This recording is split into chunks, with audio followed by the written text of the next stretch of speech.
Y'all, so I am a trust fund baby, and there was a point in time where I was literally homeless as fuck. I was sleeping on an air mattress in my brother's guest room. When I first turned 18, they handed me a big chunk of money. A big chunk of money.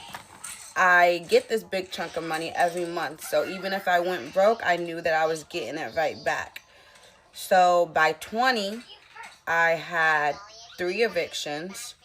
By 21, I had DUIs.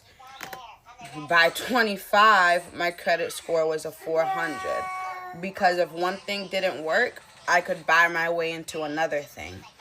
Until eventually, I fucked my credit so bad that no matter how much money I had, places just didn't want to take me. And it wasn't even just my credit.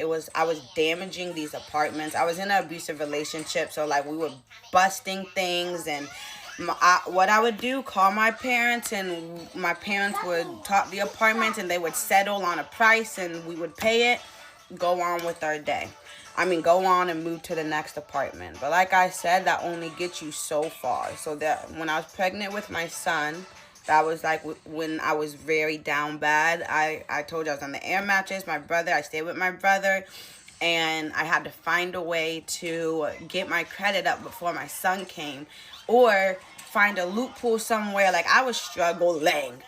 And a lot of people, when you do get money, like, because I was depressed as fuck at that point, but people just never took me serious, because it's like, you're like, my friends knew I was a trust fund baby because I was constantly paying for everybody.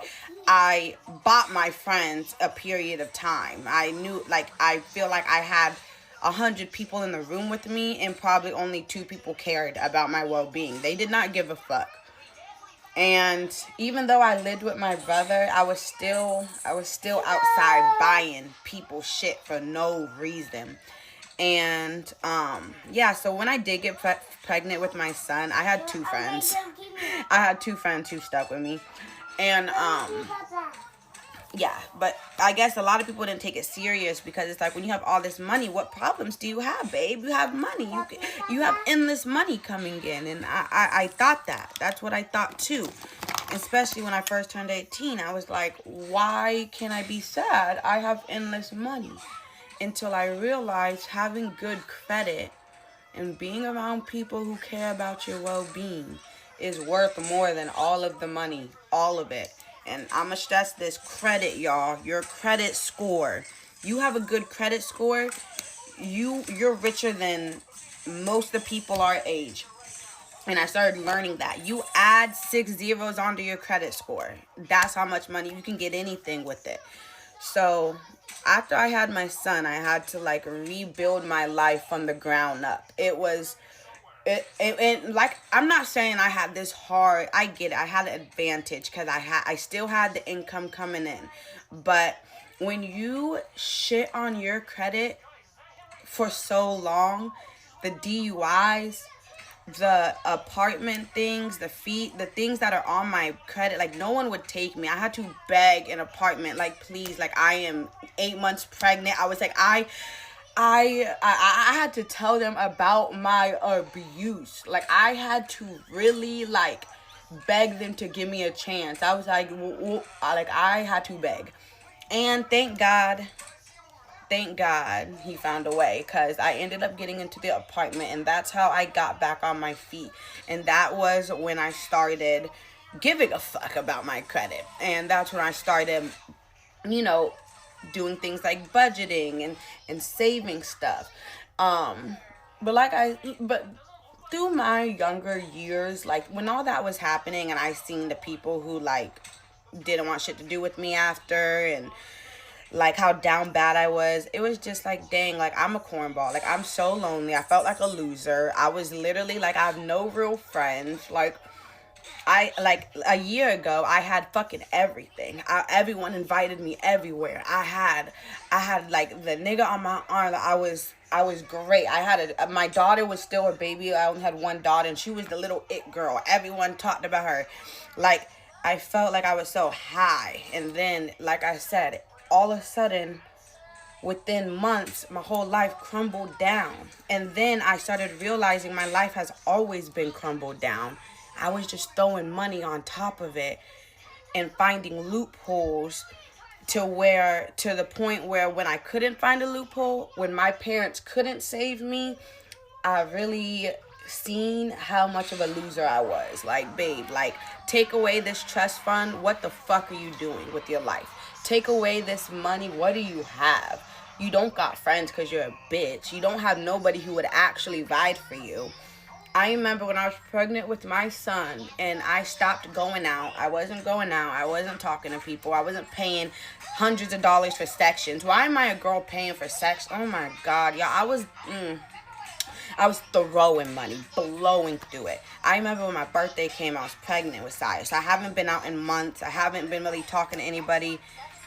Like 3 people wished me a happy birthday. And the year before that, I had at least 50 people posting, tagging me. My slide story was this big, little dots. I had so many people wishing me a happy birthday. I had so many people at my party. Like, my party went from a house party to a hotel. Like, that was the year before. So when I seen that I have nobody, oh my God, y'all, I can't even tell you how I felt. My whole day was ruined, and it was simply because I didn't get a happy birthday. Like, but it was just like, it wasn't even that. That was like the underlining code. Really, it was just because I realized that I bought so many of my friends, and I was buying everything, like, and then when I had nothing, I had nobody, right? So yeah, I always went through that, and sometimes money is the problem solver, but sometimes money is also what starts the problems. And yeah, I had to learn that the hard way. I learned that money can't save everything. I learned you can't buy your way out of everything, and I had to get back on my feet by myself. That's why when anyone always says, oh, you're a trust fund baby, oh, you're this, you're that, or you haven't been through shit, trust me, I have. And even before that, like, my substance problems, I was spending so much money on rugs, like thousands a week, y'all. I'm not joking. At least, not thousands a week, I meant thousands a month. At least $700 to $800 a week on rugs for me, for people around me. I had people stealing from me all the fucking time, and I couldn't remember, like, and I didn't want to accuse people, but they were stealing from me, and I just couldn't believe it. I was like, stealing from me. Like, my mom would constantly, like, one time my mom's laptop went missing, and she was like, oh, Hannah, your friend stole it. And I said, not my friends. Yeah, not mine. Not my ride or dies. Could never. Tell me why these stupid ass people end up bragging about it and to somebody, and they tell me, yeah, they stole your mom's laptop. And these were people who I basically had living off me. Like, what are you even stealing the laptop for? Like, what? Like, that doesn't even, I'm paying for everything already. Like, yeah. But that was my little story time on just money is not the problem solver. If you have a lot of money and you're buying everything, I just want you to know, who's ever around you most likely is not your friend. They're only there for what you supply. That's why when I see all these little TikTokers, and I be feeling so bad, they be surrounded by all these people, but I already know they there for that TikTok money, and it's just sad. But yeah, that's y'all. Oh yeah, my other point was credit is a thing. Credit, have good credit, you a rich mother